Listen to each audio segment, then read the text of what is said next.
എന്നെ ഒരു 3 വർഷക്കാലം ഒരു ലേഡി എന്നെ അവരുടെ കീപ്പായിട്ട് വെച്ചോണ്ടിരുന്നു.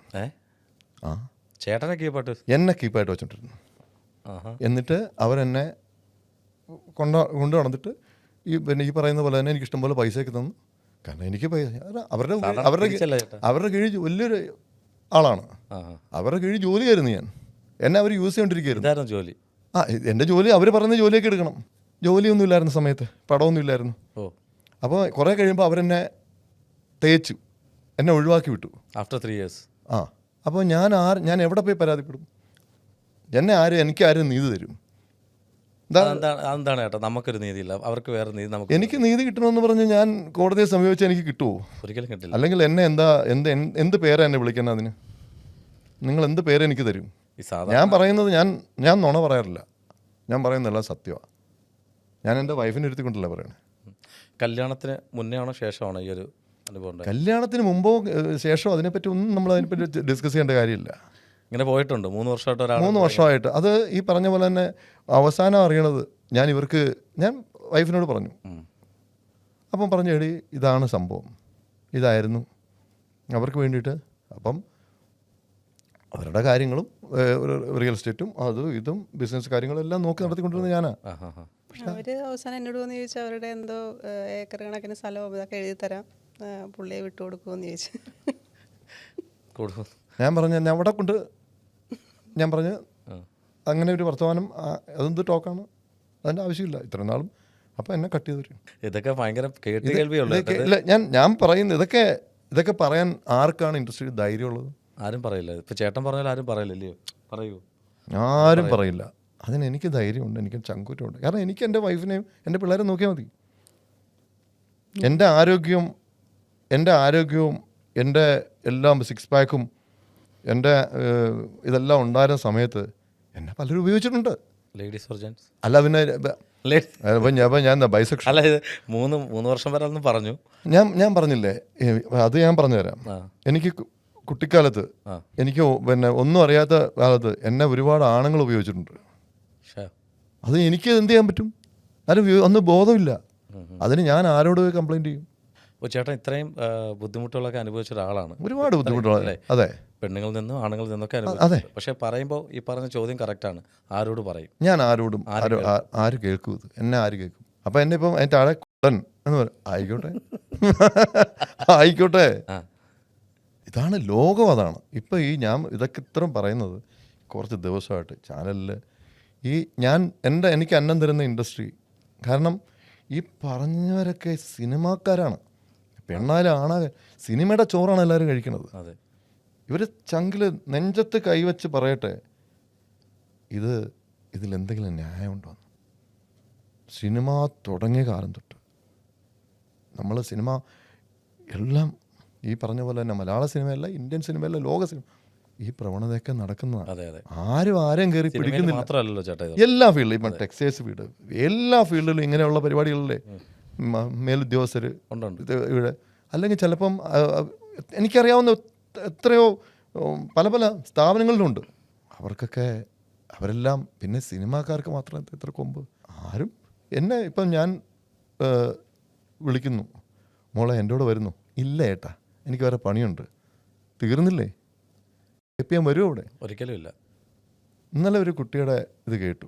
ആ കുട്ടി കുട്ടിയുടെ പുള്ളിക്കാരത്തി ഏതോ ഒരു News 18 എങ്ങാണ്ടാ കൊടുത്തത്.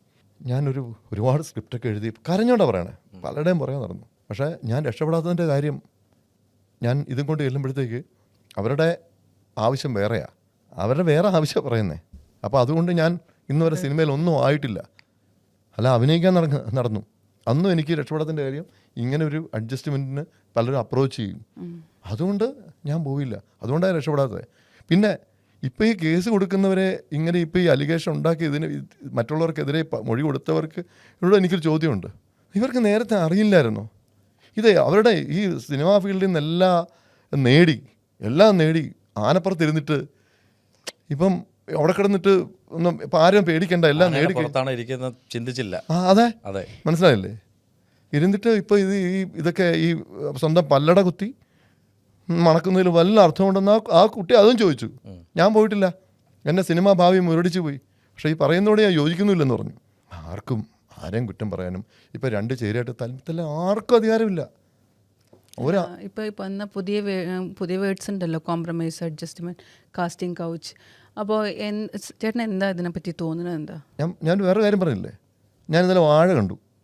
അതിനകത്ത് സ്ത്രീ സാന്നിധ്യം ഇല്ല ആ സിനിമയിൽ. ഞാൻ കുറേ നാളായിട്ട് കഴിഞ്ഞ DNA ഞാൻ അഭിനയിച്ച പടം അതിനകത്തുണ്ട് 2-3 പെണ്ണുങ്ങളുണ്ട്. മറ്റേ once upon a time Kochi നാശികയുടെ പടം. നായിക അല്ലാതെ വേറെ ആരും എൻ്റെ സ്മൃണുണ്ട്. ഈ വാഴയ്ക്കകത്ത് സ്മൃണു ഉണ്ട്. വേറെ ഇപ്പം ഞാൻ അഭിനയിച്ചിട്ടുണ്ട് ഗുലാം തട്ടുകട, പേരിനൊരു നായികയുണ്ട്, ഒരു സ്ത്രീ. ഇപ്പം പിന്നെ റിലീസാവുന്നു ഒമർ ലുലുവിൻ്റെ പടം. അതിനകത്ത് ഷീലു മാം അല്ലാതെ പുള്ളിക്കാരത്തല്ലാതെ വേറെ അതിനകത്തില്ല ആരാധ്യമുണ്ട്, പേരിന് ഉണ്ട്. എന്തുകൊണ്ട് സ്ത്രീജനങ്ങളെ വയ്ക്കുന്നില്ല? പേര് കേൾക്കുമെന്ന് പേടിച്ചിട്ട് എന്തിനാ റിസ്ക് എടുക്കണത്? ജൂനിയർ ആർട്ടിസ്റ്റ് ഒരു അഭിനയിക്കാൻ ചാൻസ് ചോദിച്ച് വരുന്നവരെ പോലും വയ്ക്കാത്തൊരവസ്ഥയായി. അതെന്താണ്? അത് നേരത്തെ സ്ത്രീകൾ ഇഷ്ടംപോലെ എല്ലാ പടത്തിലും നിറച്ച് പെണ്ണുങ്ങളും ഒക്കെ. ഞാൻ ആ മിന്നേട്ട് സീരിയൽ ചെയ്യുമ്പോൾ അതിനകത്ത് മുഴുവൻ ഇപ്പം ഈ പറഞ്ഞ പോലെ സീരിയലിൽ മാത്രമേ ഉള്ളൂ പെണ്ണുങ്ങൾ. മനസ്സിലായില്ലേ? സിനിമയിൽ അതിനകത്ത് മാത്രമേ ഉള്ളൂ. സിനിമയിൽ പെണ്ണുങ്ങളെ വെച്ച് അവർക്ക് ഒന്നാമത്തെ കാര്യം സ്ത്രീ ഓഡിയൻ്റ് ഫിലിം ഇറങ്ങിയാൽ അത് വലിയ സാമ്പത്തികമായിട്ട് ഓടുന്നില്ല. അത് ഒരു മടിയാണ്. പിന്നെ ഈ പ്രശ്നങ്ങൾ അലിഗേഷൻസ് ഈ കുരിശുകളെടുത്ത് തലവെക്കുന്നത്. ഒരു സ്ത്രീ അതായത് കൂടുതൽ പ്രതികരിച്ചാൽ, എന്തെങ്കിലും പറഞ്ഞു കഴിഞ്ഞാൽ അവരെ പിന്നെ ആ ഭാഗത്തേക്ക് അടുപ്പിക്കില്ല എന്നുള്ള അങ്ങനെ ഒരു ഇൻഡസ്ട്രി അങ്ങനെയൊക്കെ ഉണ്ടോ എന്നുള്ളത് നമുക്കറിയില്ല. നമ്മൾ നിൽക്കുന്ന ആളെന്നുള്ള രീതിയിൽ ചോദിക്കുകയാണേ. എൻ്റെ അറിവിൽ ഇതൊന്നുമില്ല.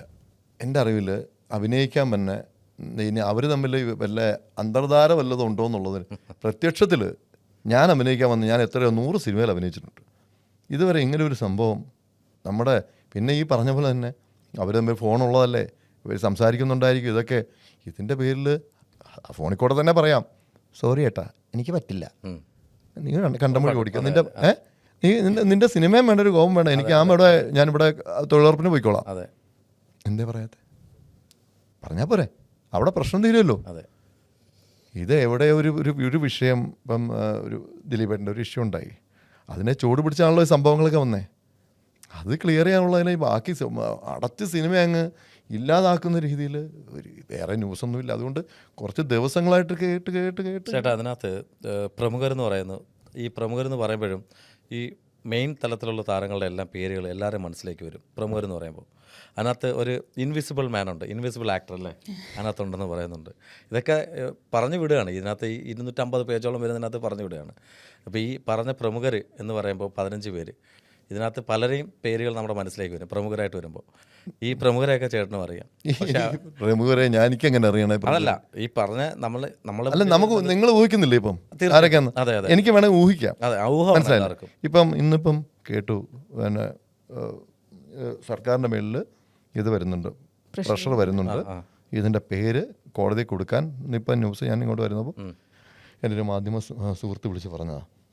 അപ്പോൾ പേര് പറഞ്ഞു കഴിഞ്ഞാൽ പേരറിഞ്ഞു, നാളെ ഇവർ ഈ സിനിമയിൽ അഭിനയം നിർത്തിയിട്ട് എല്ലാവരും അടപടലെ 15 പേരും കാശിക്ക് പോകും. ഒരിക്കലും ഇല്ല, വീണ്ടും സിനിമയിൽ തന്നെ കാണും. സിനിമ തന്നെ കാണുമല്ലോ, ഇല്ലേ? കാണും. ഈ ഇതിൻ്റെ പേര് പറഞ്ഞവരും ഇവിടെ നിന്നേ പറ്റുള്ളല്ലോ, അത്രയേ ഉള്ളൂ. ആരെങ്കിലും അവരുടെ കുടുംബം അവരുടെ നിങ്ങളിങ്ങനെ ആയിരുന്നോ എന്ന് കരുതി അവരുടെ ഭാര്യമാർ വരെ കളഞ്ഞിട്ട് പോവോ? ഒരിക്കലും പോവില്ല. ഒരിക്കലും പോവില്ലെന്ന് ഞാൻ എൻ്റെ ഭാര്യയെ സാക്ഷാത്കാരം ഞാൻ പറയാം, പോവില്ല. കാര്യം അവർക്കൊക്കെ അതിൻ്റെ ഗൗരവം എന്താണെന്നും ഇത് പിന്നെ കേൾക്കുമ്പോൾ ജനത്തിനൊരു സുഖം, പ്രത്യേകിച്ചും ഒരു കൊച്ചു സുഖം. അല്ലാതെ പ്രത്യേകിച്ച് ഇതിലൊന്നും സംഭവിക്കാൻ പോകുന്നില്ലെന്ന് എല്ലാവർക്കും അറിയാം. ആരും പറയാം എല്ലാവരും ടെൻഷനാണ്, എല്ലാം പാനിക്കാണ്. ഒരാൾ പാനിക്കില്ല, എല്ലാവരും കർത്തവ്യം നിരതരാണ്. അവരവരുടെ ജോലി ചെയ്തുകൊണ്ടിരിക്കുകയാണ്, എല്ലാവരും അഭിനയിച്ചുകൊണ്ടിരിക്കുകയാണ്. അങ്ങനെ 15 പേർ ഉണ്ടെങ്കിൽ തന്നെ ഇവിടെ ഒന്നും സംഭവിക്കാൻ പോകുന്നില്ല, ആരെയും തൂക്കിക്കൊല്ലാൻ പോകുന്നില്ല. ഇപ്പോൾ ചേട്ടന് ഈ ഒരു റീസെൻ്റ്ലി അല്ലേ ഇപ്പോൾ 2-3 പടങ്ങളിലല്ലേ ഇപ്പോൾ നായകന്മാരൊക്കെ കുറഞ്ഞിട്ടുള്ള ആൾക്കാർ. അപ്പം അതിന് മുന്നേയൊക്കെ ഒത്തിരി നമ്മൾ കണ്ടിട്ടില്ലേ, തൂവാനത്തുമ്പി തൊട്ട് എത്രയോ പടങ്ങളൊക്കെ എല്ലാം. അതിനകത്തെ പാർവതി ചേച്ചി, പിന്നെ സുമലത, അവരൊക്കെ എന്തൊരു അത് ഓർക്കുണ്ടോ? പ്രമേശ് സാറിൻ്റെ പടം, അതെല്ലാം നമ്മൾ ഈ മഴ പെയ്യുന്നു മദ്ദളം കിട്ടുന്നു, പ്രീതേഷ് സാറിൻ്റെ പടം എല്ലാം എത്ര രസമായിരുന്നു ആ സിനിമയൊക്കെ, ആ കാലഘട്ടമൊക്കെ. അന്നത്തെ സംഭവങ്ങൾ വരെ ഇന്ന് കുത്തിപ്പൊക്കിക്കൊണ്ട് വരിക, മരിച്ച ആളുടെ പേര് വരെ പറയുന്നുണ്ട്. അതെ ചേട്ടാ, ഈ ഞാൻ ഒരു പ്രേക്ഷകൻ എന്നുള്ള രീതിയിൽ ചോദിക്കുകയാണ്. ഇപ്പോൾ ചേട്ടൻ പറഞ്ഞല്ലോ തന്നെ 70-80 കാലഘട്ടങ്ങളിൽ അഭിനയിച്ച നായികമാരുണ്ട്, ഇപ്പോൾ 2024 നായികമാരുണ്ട്. ഇവരെല്ലാം ഇതിൽ പെടില്ലേ? ഇതിൽ ചെയ്യാത്തൊരു കാണും, നിരപരാധികൾ കാണും. അപ്പോൾ ഈ പറഞ്ഞ ഹേമ കമ്മീഷനകത്ത് ഇവരെല്ലാം വരുന്നൊരു സ്ഥിതിയല്ലേ ഇപ്പോൾ കണ്ടുകൊണ്ടിരിക്കുന്നത്? എല്ലാവരും വരട്ടേന്നേ, വന്ന് ഈ പറഞ്ഞ പോലെ പേരും കൊടുക്കട്ടെ, ഇത് ഒറ്റയടിക്ക് തീരുമല്ലോ. ഈ ഇഞ്ചിഞ്ചായിട്ട് ഇപ്പൊ വേണുചേട്ടൻ തേങ്ങയും കൊണ്ട് അടിക്കാൻ വേണ്ടി കറങ്ങി നടക്കുമ്പോൾ അമ്പിളിച്ചേട്ടൻ ഓടി നടക്കുന്ന പോലെയാണ് ജനങ്ങൾ. ഇപ്പം എന്റെ പുറകെ അടിസാമി തേങ്ങ അവസാനം വാങ്ങിച്ചു അടിക്കുമ്പോഴത്തേക്ക് ഇല്ലേ ഇന്നസെന്റായിട്ട് കൈവിട്ട് നിൽക്കുന്ന പോലെ കരയുന്നത് വേറെ ആരായിരിക്കും, മനസ്സിലായില്ലേ? ഈ കൈവിട്ട് നിൽക്കുന്നവർ അങ്ങനെ തന്നെ നിൽക്കും. ഇതാണ് സംഭവിക്കാൻ പോകുന്നുള്ള യാതൊരു സംശയമില്ല. നിങ്ങൾക്ക് സംശയമുണ്ടോ? എന്തോന്ന് ഈ ഞാൻ പറഞ്ഞ ശരിയാണ്? അല്ല ഒരിക്കലും ഇല്ല. പിന്നെ ഈ പറഞ്ഞ പോലെ വെള്ളം ഈ ഉമിനീരിറക്കി കഴിക്കുന്ന മരിക്കുന്നതല്ലാതെ വെള്ളം കുടിച്ച് മരിക്കുന്നതായിരിക്കുന്നല്ല. അതിന് ഈ പറഞ്ഞ പോലെ എഞ്ചിൻ ചായിട്ട് കൊല്ലാതെ പെട്ടെന്ന് പറയുന്നതായിരിക്കും. ഇത് തന്നെ ഞാൻ പറയാനുള്ളത്. എന്തിനാ ഇത് ഇഞ്ചിൻ ചായിട്ട് മരിക്കണേ? ഇതാ എത്രയും പെട്ടെന്ന് കവറൊക്കെ കൊടുത്ത് പൊട്ടിച്ച് വായിച്ചാ ഹലോ ഞാനാണ് എന്തേ എന്ന് പറയാനുള്ള ഇതുപോലുള്ള ചങ്കൂറ്റം കാണിക്കണം. അങ്ങനെ കാണിച്ചാൽ മതി, തീരാവുന്ന പ്രശ്നമുള്ളത്. ഇതാരെ പേടിക്കണത്?